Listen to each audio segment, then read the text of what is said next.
Hello, Life Path 11, and welcome to your monthly numerology here at Readings at the Round Table. I'm Jennifer. I've got Mouse over here hiding. He's pissed again. And Yasmin back here. She's finally laying down. She's a little stressed today. I know. So, Life Path 11, I got a lot to pack into this little video. So, I'm going to jump right in.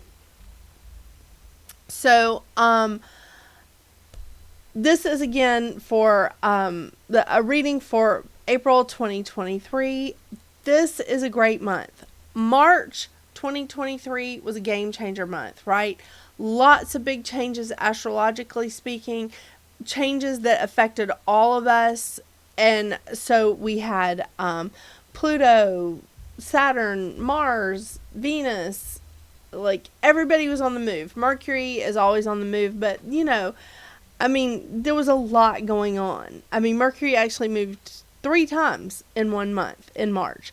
So March was a game changer month.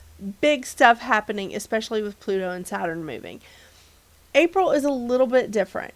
Little bit. Still changes, but a step down. Yeah. So I love that we start out April with the sun in Aries because the sun is exaltant in Aries. So every year when we get to April, I just feel like it's just this wonderful, awesome, incredible new beginning. And we're just like, yeah, because the sun in Aries it's just this boost of energy. It's just this pep in everybody's step. It's welcome to spring. Am I right? Look, I even wore a floral t-shirt today trying to encourage spring along with a big sweater because it's cold and it's also St. Patrick's Day, so I had to wear green. But the thing is, like, the sun is exaltant in Aries, so this is a wonderful time. And also in April we have several religious holidays.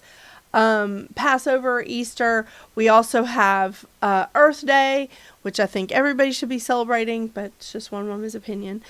On the 3rd of April, we have Mercury moving into Taurus, moving from Aries into Taurus. On the 6th of April, we have a full moon in Libra.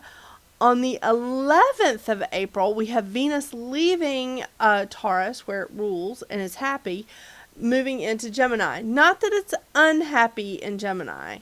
I'm just saying. It's just, it's different. But on the 20th, here's our busy day. Okay, everything here is based on Eastern Standard Time, by the way. So when I start breaking down times, it's all Eastern Standard Time. So change the calculations as it applies to you in your time zone. So on the 20th of April, we have the second new moon in Aries. The first new moon in Aries was on the 21st of March. This is the second new moon in Aries of the year. And this is so great. Really, this is awesome. Because again, we're just getting that extra little boost before the sun travels into Taurus. We also have a solar eclipse in Aries in the last degree of Aries. So right after midnight-ish. Yeah, we've got a solar eclipse. Because the new moon, because the sun moves into Taurus about 4:30 in the morning, Eastern Standard Time. And so that's when the sun is moving into Taurus. So we come into April with this massive burst of energy, which is great and awesome. And by the time we get to the end of April, we're like in a steady as she goes, moving one step at a time, moving ahead, not being stagnant, but moving ahead more like deliberately, more thoroughly. It's awesome. On the 21st, saved the best for last. On the 21st, we have Mercury going retrograde. Yeah, I know. So Mercury goes retrograde about 3 times a year. Everybody is just always like, and me included, because I'm double ruled by Mercury, everybody's always like, oh my gosh, Mercury's going retrograde. We have to stop everything. We have to just, everything's just going to be crazy. And okay. So Mercury does rule communication. We have a lot of electronic failures during Mercury retrograde. We have a lot of things like that happening. But you can't stop your life when Mercury goes retrograde. I've had clients and friends that have bought houses or sold houses during Mercury retrograde. I've had to buy cars during Mercury retrograde. You can't stop your life. If you do have to sign a contract, if you do have to do something important like a big purchase or, a big repair, read the fine print. Read the fine print and maybe put little statues of Ganeshas around. Yeah, but make sure that you quadruple check what you're signing or what you're signing up for. Yeah. Okay, so all of that being said, Life Path 11, the month of April for you is a 22-4 month. So, this is going to be a lot of manifesting and building for you. I think it's great because it is a time of hard work. It is a time to remove the clutter, like spiritually, physically, whatever. And this is a great time to do it when Mercury's in retrograde. And don't forget about the shadow side or the shadow effects of Mercury retrograde. 10 to 14 days before Mercury goes retrograde and 10 to 14 days after Mercury goes direct, you will still feel the shadow of Mercury's retrograde. So just letting you know. Before I forget again. This is a great time for you to build. It's a great time for you to build confidently, steadfastly, and really putting a lot of emphasis on order and accomplishment.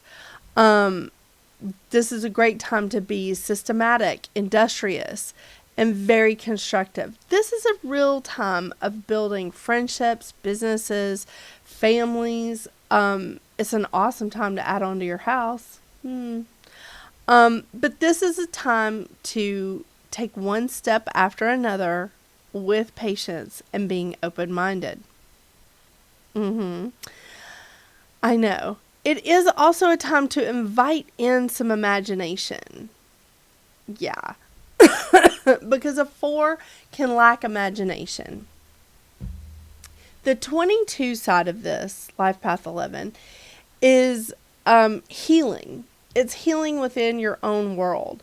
And this is about strengthening. This is about building or strengthening relationships. Very, very important. This is somebody who's a counselor. They're an arbitrator. They're very practical. They're a luminary, so they're highly intuitive. They're an environmentalist, so April 22nd, Earth Day, is going to be very important to them. During a 22 month, I think we all become a little environmentalist. It's a good thing. It's very important. This can be a time when you can also get overwhelmed because you start looking around and you're like, there are so many problems to solve. Oh my gosh. Oh my gosh. That's not where we want to be because overwork can cause stress during a 22-4 month. And for you, with your shadow sides of being too sensitive or having that nervous tension or maybe being a little impractical, this is a time of real practicing your humility. And I think this is a great time for you to build some really, really strong bonds and relationships because this is important. Having those strong bonds and relationships is important. And especially with this full moon in Libra, this full moon in Libra is going to have some change. It's going to cause some changes on our relationships, in our relationship side of things. So for you, you are very, very intuitive. You are always looking for new ways of creating a path to communicating with other people. Watch what Mercury's doing. This is a time of you want to embrace others, and you want to embrace others where they are. Listen to your guidance. Listen to your inner guidance, Life Path 11, because again, you are an illuminary. And so is a 22. So this is a good time for you. You can really cast a lot of illumination and a lot of inspiration around. And I think that this is going to help you to really build and manifest the things that you want for like the rest of your year. Just don't give up. This can be overwhelming. This can be an overwhelming period. And this can be a time when you really pour yourself into things and you start to overwork. And that's not going to help you out. It really isn't. So watch that level and make sure that you're balancing work and play this month. Yay. Oh, this is going to be a long one. Sorry. All right. Sorry. I've got like a cat's tail like right in my way. It's kind of annoying. All right, so I am pulling from 3 card decks this month. The usual 2, the Goddess Guidance cards, the Crystal card deck, and I have the guest of honor this month, Moonology, because I just felt like since we had 2 new moons in Aries and Mercury retrograde, that this was a great time to bring in Moonology. All right. And you know, I read from the crystal cards and the Moonology books. I don't normally do that, but with these cards, I love it. Oh, hey, I need to switch the cameras, don't I? Lakshmi, bright future. How about that, 11? A bright future with Lakshmi.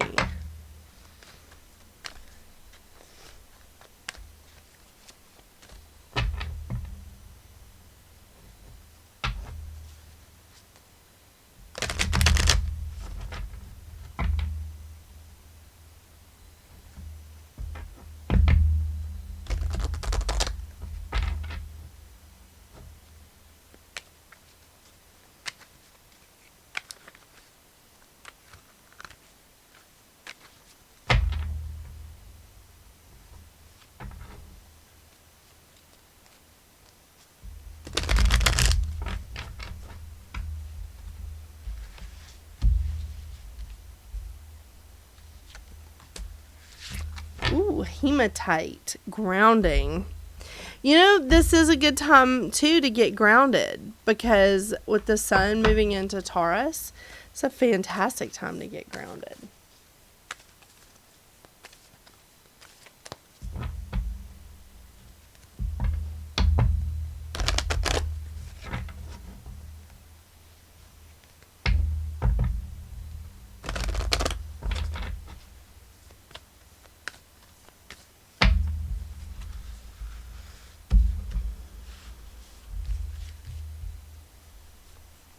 Ooh.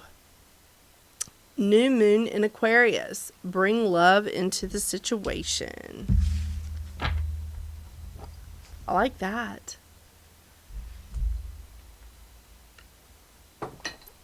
Sorry. Dry throat. Oh, glasses. All right, let's start with the moon card because it's on top.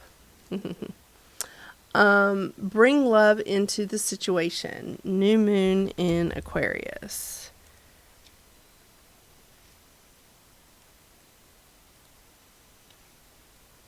Here we go. Aquarius is all about progress and modernity. So this is a time to move forwards. The new moon in Aquarius card means no looking back. Change is on its way and it could come quickly. Whether you get the change you want depends on both whether you believe you can have it and how much you're relying on others to bring it to you. Wow. This card comes with the suggestion that you may need to do things independently on your own, but be loving, not too pragmatic. Time may be of the essence when this card comes up. Aquarius energy has an electric feel to it. Certainly, there is a sense that you need to let go of the past and move towards your future as soon as possible. Attuned to the moon, explore the idea that it's not what you know, but who you know. I like that. Okay, let's go to hematite. Grounding. Researchers have discovered that the center of the earth is made of hematite, formed in the geometry of a dodecahedron. Being in the presence of this magical crystal naturally assists you to connect deeply to the heart of the planet, grounding your roots and foundations into the earth. The medicine of hematite assists in detoxing on all levels, mind, body, and spirit, and is the most powerful grounding crystal on the planet. The crystal meaning, it purifies and cleanses. It cleanses the blood and assists in healing blood disorders, grounds and connects to the center of the earth, enhancing manifestation skills. Oh my gosh. And encourages gentle healing after shock or trauma. Wow. All right, and the last card is from the Goddess Guidance deck. Bright Future, Lakshmi. Stop worrying. Everything will be fine. Everything is going to be fine. Oh my gosh. This is great, Life Path 11. I really feel like this is an awesome time for you because, you know, you're incredibly, incredibly intuitive. Listen to your inner guidance as you're navigating through this time of building and strengthening. Yeah. Thank you so much for joining me today. I really, really appreciate your support on my channel. Make sure you check out your weekly zodiac readings as well. And I hope you have a wonderful, wonderful April. And until we see each other again, Life Path 11, get out there and make your magic. Bye.